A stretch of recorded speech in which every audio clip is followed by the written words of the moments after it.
Baik, so insya-Allah malam ni saya nak kongsikan 7 surah yang perlu kita hafal sebelum kita meninggal dunia. Antara ke-7 surah ini, kalau kita tak dapat hafal ke-7 surah ini, paling kurang di antara ke-7 surah ni kita dapat, contohnya kita dapat hafal 2 surah daripada 7 surah, 3 surah, 4 surah. Kalau tak boleh hafal ke 7 surah tersebut. Okey, baik.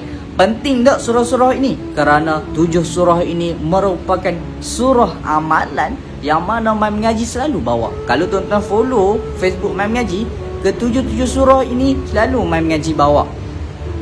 Selalu Mai Mengaji buat live untuk nak ajak orang ramai beramal dengan surah-surah ini. Okey, baik, jom kita tengok surah yang pertama.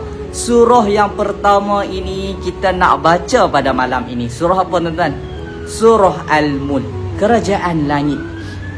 Okey, surah Al-Mulk ni ada berapa ayat? 30 ayat saja. Banyak tak? Tak banyak pun. So kalau boleh kita tanam azam betul-betul, antara ke-7 surah ni aku mesti boleh hafal sebelum aku meninggal, sebelum aku menutup mata. Okey, kita balik kepada yang pertama tadi, surah Al-Mulk. Surah Al-Mulk ini kelebihan dia kalau kita amalkan adalah dapat tambah rasa tawakal kita kepada Allah. Yang kedua, terhindar daripada perbuatan maksiat. Yang ketiga, terhindar ataupun dijauhkan daripada siksaan kubur. Ini paling famous, semua orang tahu. Surah Al-Mulk ini kalau kita amalkan, dia merupakan sahabat ataupun teman kita nanti di alam barzakh. Dia akan teman kita, dia akan defend kita daripada siksaan kubur. So yang seterusnya, dijauhkan daripada azab. Yang seterusnya, dicatat malaikat beramal kebaikan yang banyak pada malam itu. So malam ini kita nak bacalah surah Al-Mulk ni. Okey, surah yang pertama banyak sangat kelebihan dia. Surah yang kedua yang perlu kita hafal sebelum kita meninggal dunia. Surah yang kedua adalah surah Al-Kahfi. Surah Al-Kahfi pun kita selalu buat live seminggu sekali. Betul tak? Hari Jumaat kita akan baca satu surah terus. Tuan-tuan, surah Al-Kahfi ni memang panjang, akan tetapi tak banyak pun kalau kita amalkan ataupun kita hafal 10 ayat awal, 10 ayat akhir. Kalau tak mampu 10 ayat awal, 10 ayat akhir, 10 ayat awal sahaja pun dah mencukupi. Boleh? InsyaAllah. Antara kelebihan kenapa pentingnya kita hafal surah ini, kelebihan beramal dengan surah Al-Kahfi ini, yang paling famous adalah terhindar daripada fitnah Dajjal. Yang kedua, kita akan dapat redha Allah Subhanahu Wa Taala, disinari cahaya kebaikan. Itu yang ketiga. Yang seterusnya, dijaga dari gangguan syaitan. Yang terakhir, meningkatkan rasa takwa kita kepada Allah Subhanahu Wa Taala. Ini merupakan kelebihan-kelebihan orang yang beramalkan dengan surah Kahfi. So, penting tak kita hafal surah Kahfi? Paling kurang 10 ayat awal ataupun tambah sikit lagi 10 ayat akhir. Okey, surah yang ketiga, surah Ar-Rahman. Surah Ar-Rahman ni sedap kalau tuan-tuan baca dengan penuh kemerduan. Surah Ar-Rahman ni dia menceritakan tentang nikmat-nikmat yang Allah bagi. So antara kelebihan orang yang beramal dengan surah Ar-Rahman ini, dapat mengingatkan, buat kita rasa lebih bersyukur. Sebab ada ayat yang berulang tu, fabi ayyi ala'i rabbikuma tukadziban. Okey, antara kelebihan lain, mendapat syafaat di hari kiamat. Yang seterusnya, matinya orang yang sering membaca Ar-Rahman seperti syahid. Subhanallah. Banyak kelebihannya rupanya. Okey, baik, ni antara surah yang ketiga. Surah yang keempat. Surah yang keempat ini pun kita selalu bawa dalam live, yakni surah Al-Waqi'ah. Waktu bila Mai Mengaji selalu bawa?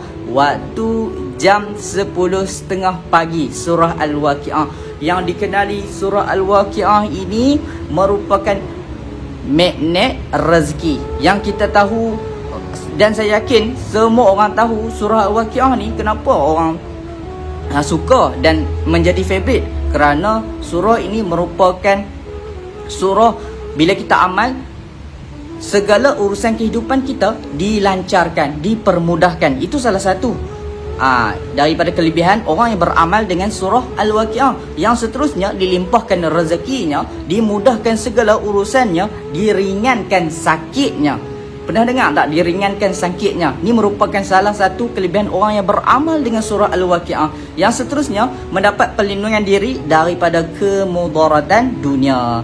Yang terakhir, diberikan jalan keluar di setiap kesulitan.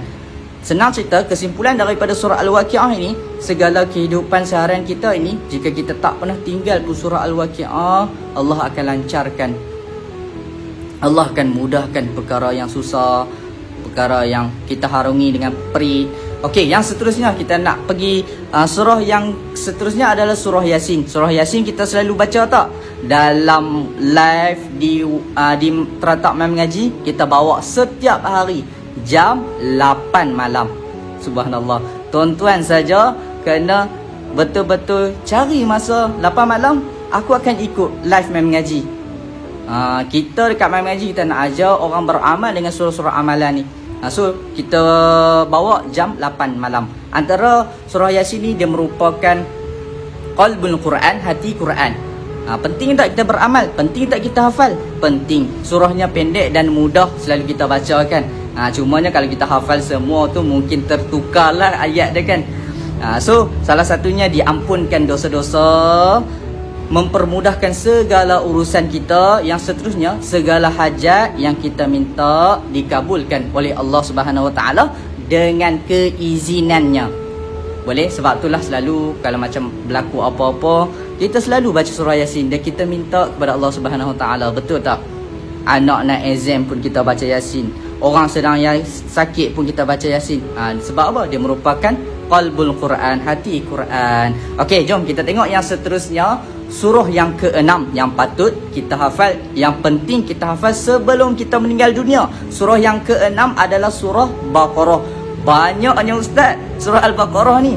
So jangan risau tuan-tuan. Surah Al-Baqarah ini 2 ayat terakhir. Bukalah Al-Quran, tengok ayat yang terakhir tu kita hafal. Sebab apa? Ada hadis Nabi SAW, hadis riwayat Muslim. Siapa yang membaca 2 ayat terakhir dari surah Al-Baqarah pada malam hari, maka ia akan diberi kecukupan. So tak banyak pun hafal 2 ayat terakhir surah Baqarah. Boleh? InsyaAllah sama-samalah kita hafal. Dan selalu kita baca sebenarnya tu. Baik, ayat surah yang seterusnya, surah yang terakhir, surah yang ke-7, surah As-Sajdah. Surah Sajdah pun ada kita bawa dalam live keluarga Main Mengaji. Waktu bila? Sama waktu dengan surah Al-Mulk. Surah As-Sajdah kita mula dulu, surah yang kedua surah Al-Mulk. Malam ni kita nak baca ni. So surah yang ke-7 ni adalah surah As-Sajdah. So surah As-Sajdah ni, Nabi tak akan tidur sampai beliau membaca surah As-Sajdah dan Al-Mulk. Yang ni hadis riwayat Ahmad. Barang siapa yang merindukan syurga dan sifatnya, bacalah Al-Waqi'ah. Barang siapa yang ingin melihat sifat neraka, maka bacalah As-Sajdah. So penting tak hafal surah Sajdah ni? Penting, tambah-tambahlah pada pada kaum Adam, kaum lelaki. Kerana anda adalah imam, boleh jadi imam kepada suami, kepada isteri anda dekat rumah. Bacalah surah Sajdah ni waktu subuh kan, yang mana ada sujud tilawah.